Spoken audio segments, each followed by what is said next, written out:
Eң birinchi насаатым бирөөлөрдү карабагыла. Бирөөнүн ийгилигин карабай кой, бирөөнүн мындай ийгиликке жетпей атканын карабай койгула. Бирөөнүн мындай айтканда кандай десем, жашоодогу болуп аткан проблемасын карабай койгула. Ал силерге тиешеси жок. Ар бир адам өз тагдырын өзү чаап баратат. Ошонун себебинен аракет кылгыла. Башка бирөө силерге эч качан үлгү болуп бере албайт. Бирок үлгү боло турган башка бар. Бирок силерге азыркы мезгилде динди көчөдө тиги намаз окубай эле жүрөт, бирок жыргап эле жүрбөйбү?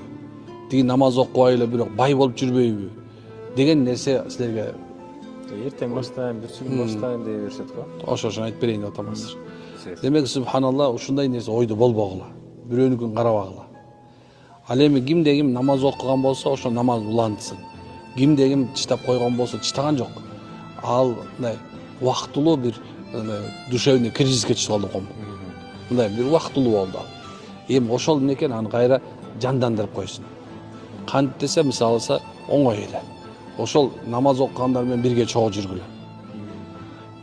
Ким динде бекем болсо десе, мисалы азыр бул спортто бекем болуп аткан себептери эмне экенин билесиңерби?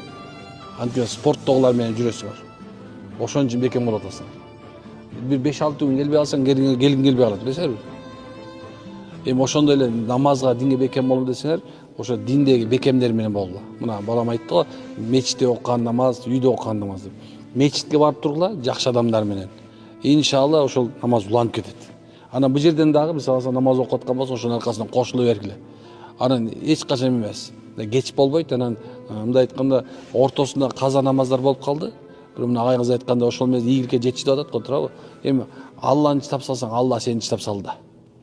Пайгамбарыбыз хадис айтат, пайгамбарыбыз Алла таала айтты дейт. Мен пендемдин күмөнү менен бирге боломун дейт. Мени жок десе мен жокмун, бар десе бармын дейт. Ошол себептен сиздер Аллах таала кандай мамиле кылсаңар, Алла силерге ошондой мамиле кылат. Унутпаңыздар, макулбу? Ал эми ийгилик болсо, дайыма Алланын жазганы менен болот. Аракет кылабызбы?